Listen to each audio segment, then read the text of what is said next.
Regardez ce document, réfléchissez, poussez loin votre réflexion sur ce document-là et vous trouverez que ces pays esclavagistes-là ne pourront jamais, jamais laisser l'Afrique. Jamais. Ils vont toujours créer des fictions. Ils vont toujours créer des enjeux bizarres pour garder les griffes sur l'Afrique. Mais c'est cela la volonté du Père. Cela, l'Afrique, les îles, les Noirs en subissent depuis toujours. C'est pourquoi ils ont créé des États fictifs qui ont occupé le nord et le sud de l'Afrique pour bien marcher sur ce peuple-là. Bien, il a été dit, ils vont briser le talon de ce peuple. C'est normal. Bienvenue dans le journal de l'intelligence économique, l'émission consacrée aux coulisses de la mondialisation. On connaissait la carte au trésor de Robert Stevenson.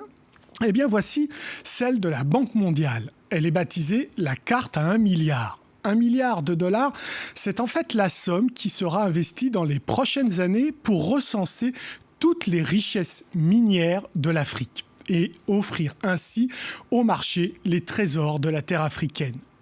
Pour la Banque mondiale, la carte à 1 milliard, c'est une magnifique opportunité pour les Africains.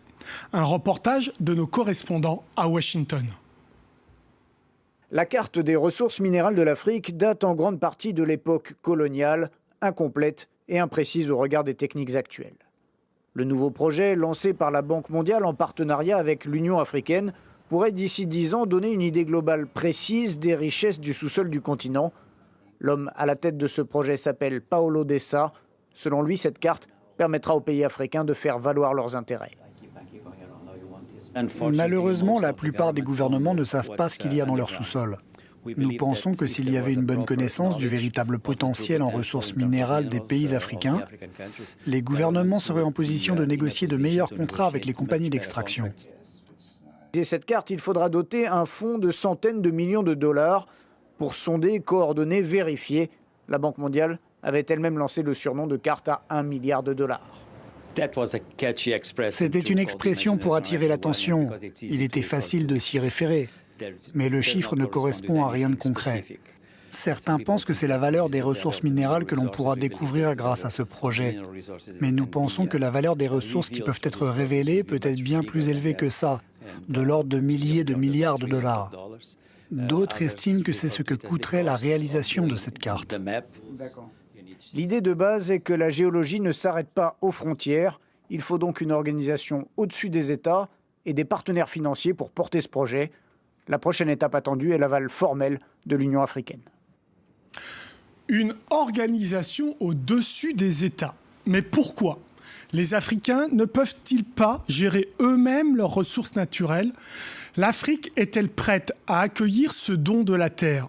Pour le spécialiste de l'OCDE que nous avons rencontré, la réponse n'est pas évidente. Dans les sous-sols de l'Afrique gisent d'immenses richesses. Les Africains ne le savent pas, ni personne d'ailleurs. Une initiative de la Banque mondiale vise à recenser toutes les ressources naturelles du continent. Le projet est baptisé la carte à 1 milliard. 1 milliard de dollars, c'est la somme qui sera investie d'ici à 5 ans pour mener à bien ce projet. Car l'Afrique est en retard. 5 $ investis par kilomètre carré pour l'exploitation contre 65 au Canada, en Australie et en Amérique latine. Reste à savoir si c'est une chance ou une malédiction. Pour ce spécialiste de l'OCDE, c'est une chance. Il faut prendre ces richesses pour ce qu'elles sont, c'est-à-dire de vraies richesses. Il ne faut pas en avoir peur. L'abondance de richesses ne nuit pas en tant que telle. La vraie malédiction, c'est celle des mauvaises politiques publiques. Pour l'OCDE, l'information est une arme qui impose la transparence. Savoir, c'est éviter les petits arrangements entre les entreprises et les gouvernants. Mais savoir, c'est aussi courir un risque. La découverte de richesses peut nourrir des conflits. Je ne pense pas c'est elle qui les crée, mais elle peut servir de détonateur à un certain nombre de conflits qui peuvent être très meurtriers. L'Afrique est-elle prête à recevoir ce cadeau de la Terre ? Sa gouvernance est-elle suffisamment solide pour résister à la pression et à la loi des multinationales ? Il faut bien comprendre que les ressources minières ou les ressources énergétiques en Afrique, elles ne sont pas exploitées par les États eux-mêmes ou très rarement, sauf en Afrique du Sud, par des entreprises africaines. Ils sont très dépendants des moyens technologiques et financiers de grandes entreprises européennes, américaines, chinoises, malaisiennes, que sais-je. Autrement dit, le citoyen africain est souvent exclu du partage des richesses. Les dirigeants politiques et les multinationales risquent donc d'être les grands gagnants de cette carte à 1 milliard. Bien, avec moi sur ce plateau, Grégoire Niodet, bonjour. Vous êtes chargé des questions financières au Secours catholique et Caritas France et vous êtes l'un des membres de la coalition internationale, de la campagne internationale qui est intitulée « Publiez ce que vous payez ». Donc, c'est quoi votre démarche dans cette campagne internationale « Publiez ce que vous payez » ? Je pense que le titre résume très bien ce que ça veut dire. C'est une campagne qui est née donc, il y a une douzaine d'années pour justement demander aux compagnies du secteur extractif, donc mines, gaz, pétrole et de plus en plus forêt, ce qu'elles versent au gouvernement pour qu'ensuite on puisse demander des comptes sur l'utilisation de ces ressources. Est-ce que ça a servi le développement réellement ou des dépenses d'apparat ou autre. Donc c'est de la transparence. C'est un processus de transparence. Donc c'est vraiment la première étape indispensable avant d'aller plus loin pour savoir si on gère bien ces ressources. Alors vous l'avez dit, ça a commencé en 2002, je crois, cette campagne. Oui. Aujourd'hui arrive cette initiative de la Banque mondiale avec ce titre un petit peu stevensonien, hein, la carte à 1 milliard. Qu'est-ce que vous en pensez ? Est-ce que l'Afrique est prête ?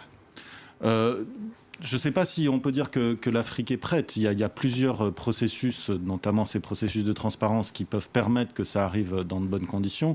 Maintenant, je ne suis pas sûr que les gouvernements soient, d'une part, en capacité de bien négocier avec les compagnies pour derrière utiliser correctement ces ressources, pour faire respecter à la fois les droits, les problèmes d'environnement, les questions d'environnement, les conséquences que ça peut avoir auprès des populations environnantes des sites d'exploitation. Et puis ensuite, dans la gestion des ressources derrière, pour savoir si avec cet argent, ils vont plutôt acheter des hôtels particuliers ou de l'armement, ou financer des routes, la construction de centres de santé, former du personnel de santé, etc. Mais donc pour vous, c'est quand même bien de savoir ce qu'on a dans nos sous-sols. Ça peut être bien, mais alors, c'est là où il faut peut-être faire la différence entre l'outil lui-même qui peut être utile et l'utilisation qui en est faite. Et est-ce qu'il y a les compétences ou la volonté politique, surtout dans des pays comme les pays d'Afrique, de gérer correctement ça et de gérer au bénéfice des populations. S'il n'y a pas vraiment ces conditions réunies, ça risque d'être un outil... Mais sincèrement, vous pensez qu'elles sont réunies, ces conditions, ou pas ? On est en train, nous, on se mobilise pour qu'elles soient réunies. Mais maintenant, c'est pas évident, forcément, qu'elles le soient. Alors, 12 ans de campagne, quand même, hein, 2002 oui. À peu près. Qu'est-ce qu'on en tire, là, comme premier bilan ? Parce qu'il y a certes la problématique des États et des gouvernants africains qui doivent jouer le jeu, mais il y a aussi les multinationales qui doivent jouer ce jeu-là de la transparence. Alors ce qui est assez intéressant, c'est que lorsque cette campagne a été lancée, il y a eu un succès mitigé, mais un grand succès quand même immédiat. Ça a été le lancement de l'initiative pour les transparences des industries extractives. Donc c'était à l'initiative des pays du G8, notamment de Tony Blair à l'époque. Et donc c'était l'idée de mettre ensemble autour d'une même table les compagnies, les gouvernements des pays de production et les organisations de société civile, les ONG, les syndicats, etc. Et donc d'avoir, pour discuter à la fois des standards de publication, comment on allait publier ce qui était versé par les compagnies d'un côté, et les gouvernements avaient aussi à publier ce qu'ils recevaient de la part des compagnies, et on comparait. Et on a eu parfois des surprises assez rigolotes où il y avait des écarts de 30%. C'est arrivé au Congo-Brazzaville, par exemple. Sur cette initiative était très intéressante parce que c'était très novateur et très nouveau de mettre ces acteurs ensemble autour d'une table et de façon assez publique. C'est la même chose, donc ça se faisait à la fois au niveau des pays de production, mais aussi au niveau international pour avoir des règles un peu uniformes. Mais cette initiative n'était que volontaire. C'est-à-dire que on n'y allait que ceux qui voulaient y aller. Donc pour les organisations de société civile, c'était pas suffisant.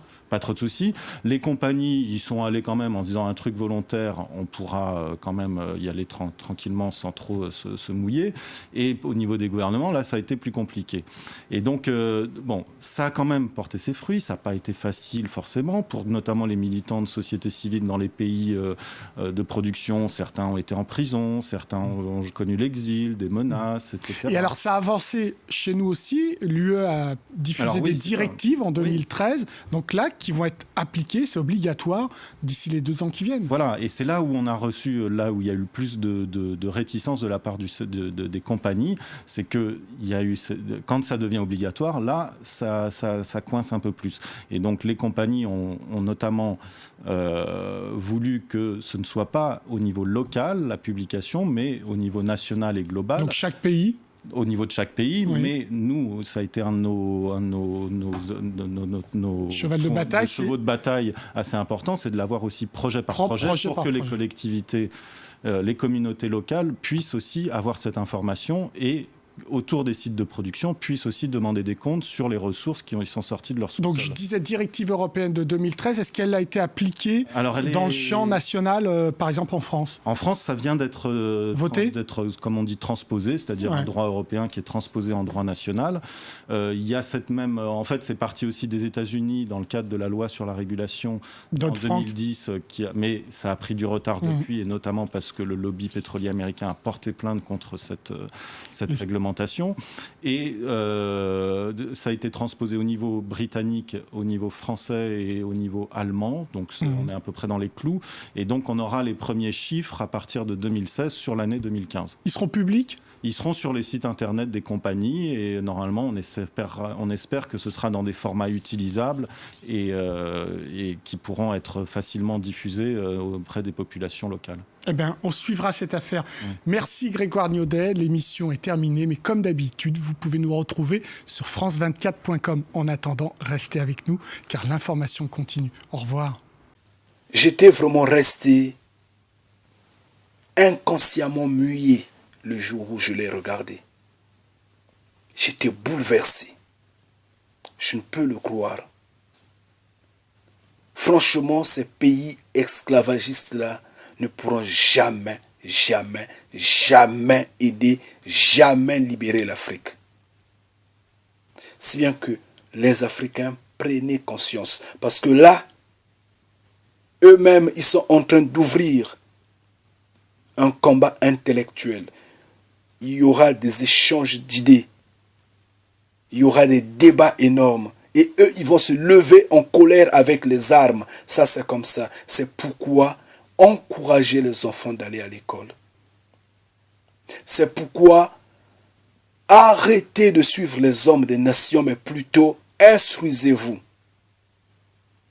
Instruisez-vous, discutez longtemps autour de cette terre-là, redonnant la valeur à cette terre-là. Achetez des parcelles, achetez des terrains, achetez des champs. Je vous en prie. Sinon, ce ne sera qu'un rêve. Regardez comment ils sont en train de transformer ce continent en champ planétaire.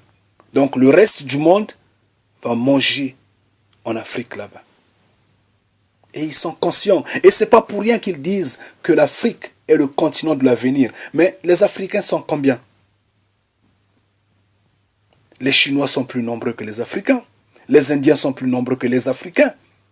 La Chine est un pays, mais sa population est plus nombreuse que la population de tout un continent qui est l'Afrique.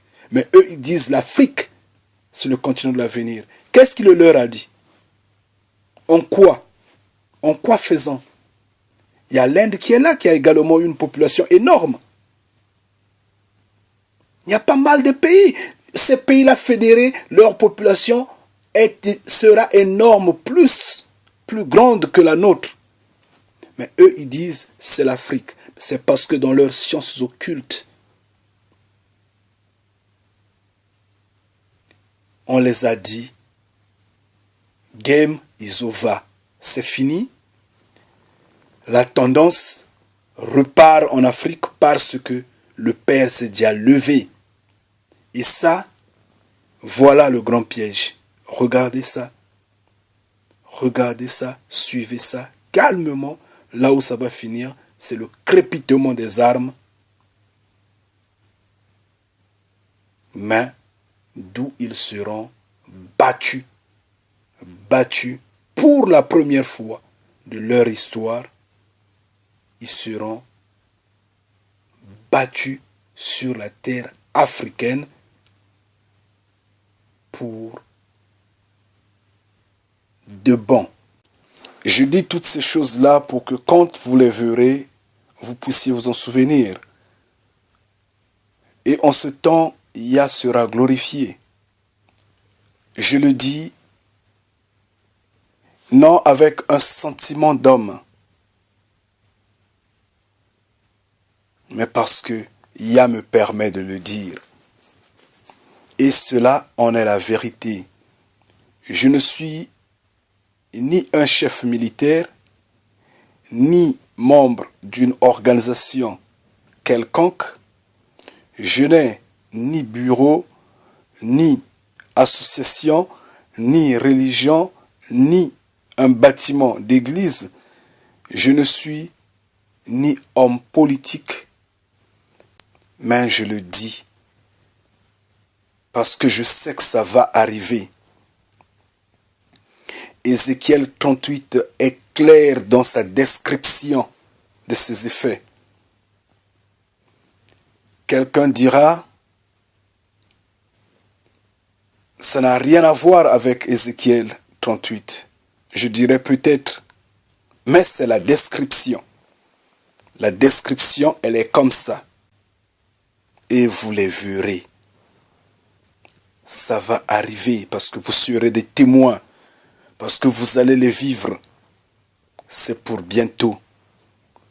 Regardez bien le ciel.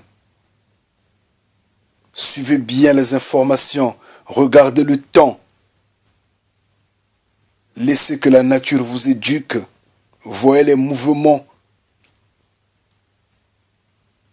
des humains. Et comprenez que l'Afrique est en train d'être envahie. Et bientôt, les Africains vont demander, est-ce que vous êtes venus pour prendre le peu que nous avons maintenant? Vous aviez déjà tout pris. Ça ne suffit pas. Ça maintenant, on va le protéger. Bientôt, vous allez le voir. Et c'est pourquoi je dis ces choses-là.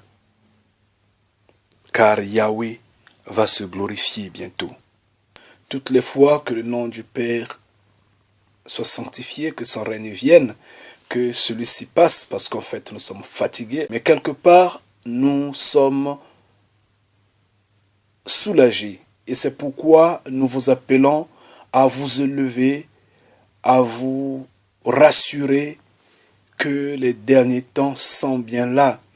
Comme Yeshua disait, quand vous verrez toutes ces choses-là, redressez votre cou, car le royaume des cieux est là. Oui. Levons-nous et regardons vers les cieux. Nous sommes en train de traverser une période vraiment cruciale, une période à laquelle la confusion est totale, l'embrouillement est total. Et par manque de connaissances, les gens ne font que s'égarer. Mais aujourd'hui, je veux encore marteler sur un point que j'ai soulevé il y a longtemps. Je disais, l'Afrique est la terre-mère. Le jardin d'Éden était en Afrique. Tout avait commencé en Afrique et tout prendra fin en Afrique. Je l'ai dit, j'ai martelé dessus. Et j'ai insisté disant que toutes ces nations-là vont se fédérer pour se diriger vers l'Afrique. oubliez le Proche-Orient. Je vous dis, c'est utopique. J'insiste. Et je sais pourquoi je le dis, et vous le savez. L'Israël antique était en Afrique. Je vous ai dit que tout prophète est venu de la terre africaine. Tout prophète était noir. Oui, j'insiste, des prophètes dont on parle dans la Bible. Ailleurs, je ne connais pas. Mais dans la Bible parle, étaient tous africains, étaient tous noirs. Et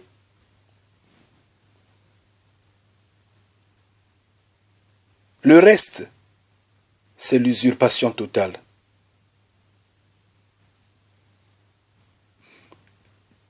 Et donc la fin prendra fin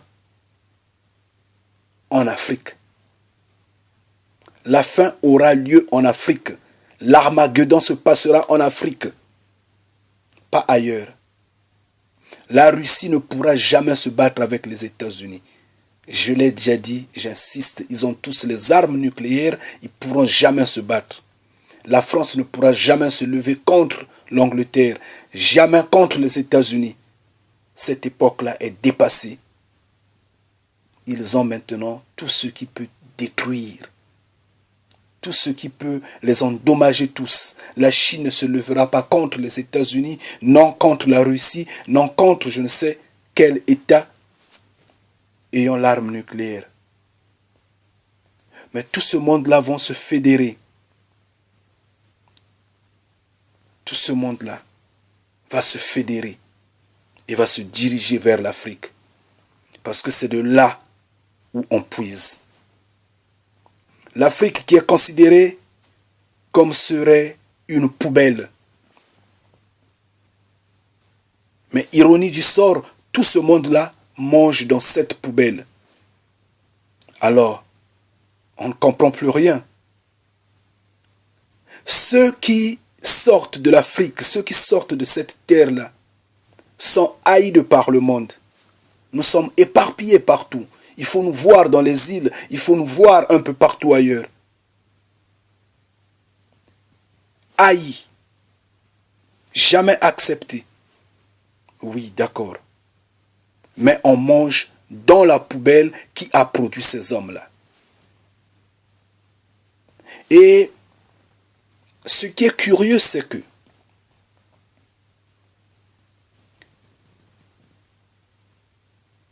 tous les crimes qui se passent dans le monde, on dédommage les gens. On dédommage les victimes. Jamais on a dédommagé les Noirs dans l'ensemble. Jamais. Mais vous savez pourquoi? C'est parce que ce qui est vérité, ce qui est saint, n'a pas de prix. Et ce peuple-là symbolise la vie. Ce peuple-là symbolise l'amour du Père. Et Yahweh ne voudra pas que son amour soit acheté au prix de l'argent, au prix du matériel, au prix de l'orgueil des hommes de la terre. C'est pourquoi il ne favorise pas un certain remboursement par ces gouvernements fallacieux, je ne sais pas, corrompus de la terre, à récompenser ce peuple-là. C'est ça. Et malheureusement, les Noirs n'en prennent pas conscience. Nombreux s'égarent dans les églises, en bâtiments. Nombreux s'égarent dans les religions des hommes. On fait porter des perruques, des tissages, des cheveux de mauvais goût à nos femmes, à nos sœurs, à nos mères, à nos filles. Et on s'embourbe, on fête les fêtes, les anniversaires, on célèbre la Noël. On est là perturbé, perdu, totalement. On se croit que nous sommes dans un beau monde alors que nous sommes dans un monde qui nous corrompt totalement, qui nous détruit totalement. Nous sommes là, dans les drogues, dans la cigarette, dans la boisson, dans le sexe, dans la prostitution, dans l'adultère. Nous sommes perdus totalement. Nous ne connaissons pas qui nous sommes. Mais arrêtez. Arrêtons. Repartons chez le Père. Yah a besoin de nous. Repartons dans les mains du Père. Je vous en prie, encouragez les enfants d'aller à l'école. Encouragez les enfants d'aller à l'école. Même s'ils n'arrivent pas à acquérir des diplômes énormes ou des diplômes qu'il fallait, mais envoyez-les à l'école qu'ils aient le niveau scolaire qu'il faut. Qu'ils aient la capacité de s'auto-défendre intellectuellement. Parce que la révolution est en marche. Le diable de même ne veut rien laisser. Donc quand je dis que tout va finir en Afrique, ce n'est pas en vain que je le dis. Les Occidentaux aujourd'hui insistent que tous ces vieux présidents africains-là puissent quitter le pouvoir. Oui, qu'ils quittent. Ils veulent faire bloc, sauf que il est trop tard. Ils ne peuvent pas lutter contre ces hommes-là parce que ce sont ces hommes qui les ont mis au pouvoir. J'ai en mémoire l'image de Saddam Hussein quand il demandait des excuses à George Bush. Il disait, si il y a un problème du pétrole, je veux t'en offrir. Qu'on se rencontre même dans un terrain neutre, qu'on puisse discuter. George Bush avait dit, game is over. Game is over. Le match est terminé, c'est fini, le jeu est fini. C'est ce qui se passe maintenant avec les présidents africains, entre l'Occident et les présidents africains. Le problème avec l'Occident, c'est quoi? L'Occident a compris que ces vieux présidents-là, soi-disant dictateurs, ont compris l'importance et l'utilité de l'Afrique. Ont compris qui sont-ils et ils veulent se fédérer pour travailler maintenant, en vérité, pour ce continent-là. Mais il est trop tard. Il est trop tard parce qu'en fait, ces hommes-là, notamment les Occidentaux, veulent récupérer ce continent-là pour en faire un bien totalement personnel. Pourquoi? Parce que les présidents africains qu'ils jugent de dictateurs ont dialogué, ont eu à dialoguer, ont eu à traiter des marchés socio-économiques, politiques et autres, je ne sais pas, avec des pays comme la Chine, l'Inde, le Brésil et autres. Les Occidentaux ne voient pas ça d'un bon œil. Et ils doivent balayer ces présidents-là pour reclasser une nouvelle classe. En fait, replacer une nouvelle classe politique qu'ils vont surveiller comme ils avaient manipulé ceux qu'ils vont chasser bientôt du pouvoir. Il faudra le faire démocratiquement, il faudra le faire logiquement et que la population soit d'accord ou pas, ça doit se passer ainsi et ils vont partir. Ça, c'est comme ça, mais c'est le plan de Yah. Laissons que les choses se fassent ainsi. C'est la volonté du Père. Pourquoi je dis que c'est la volonté du Père? Faudra lire Ézéchiel 38 pour comprendre que tout ce monde-là va se fédérer. Il va se fédérer. Ils vont se fédérer. ils vont se diriger vers l'Afrique. Et nous sommes presque là. Mais au final, Yahweh sera glorifié. Toute langue va glorifier Yah.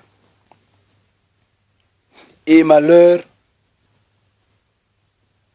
en ce temps, parce que ça ne sera plus une fourchette de repentance. Ça sera à la dernière porte. Les gens vont seulement se mordre la langue en disant c'était finalement la vérité.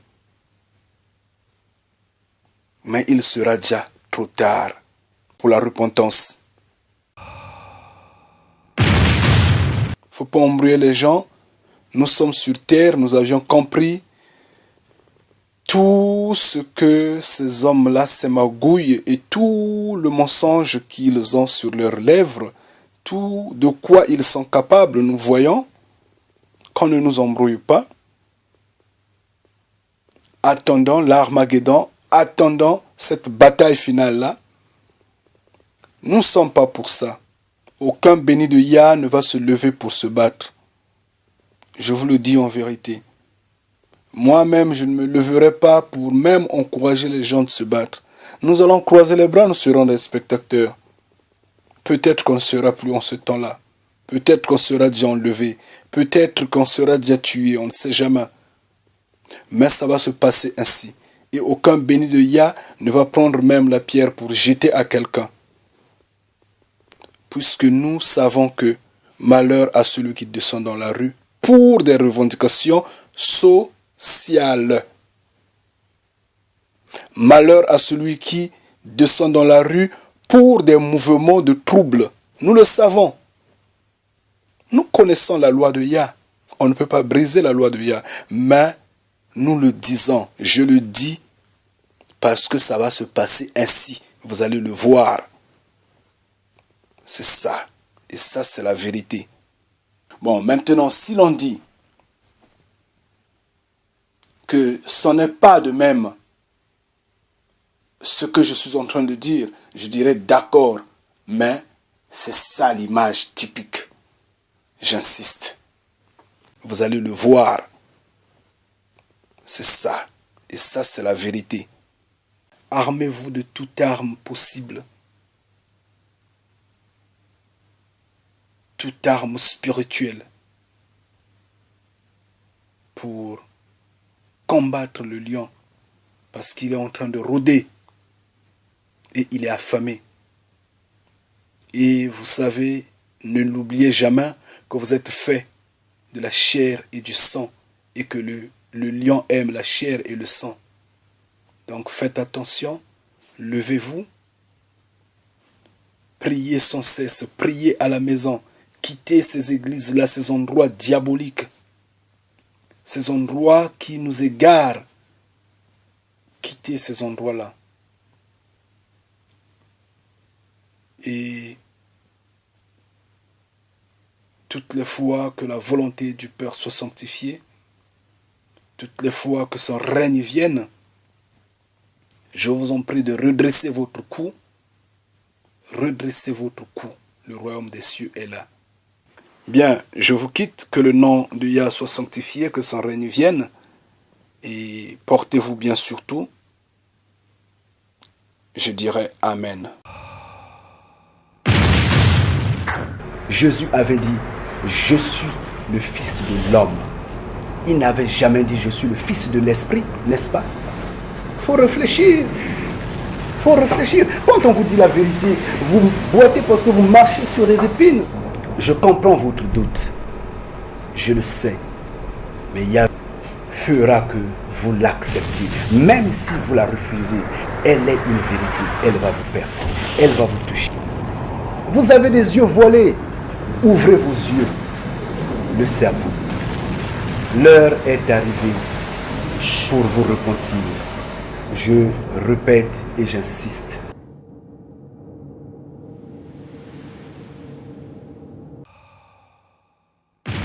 Jésus-Christ disait que le salut vient des Juifs. Jésus qui est votre Seigneur et Sauveur disait que le salut vient des Juifs. Vous avez des yeux voilés. Ouvrez vos yeux. le cerveau. L'heure est arrivée pour vous repentir. Je répète et j'insiste.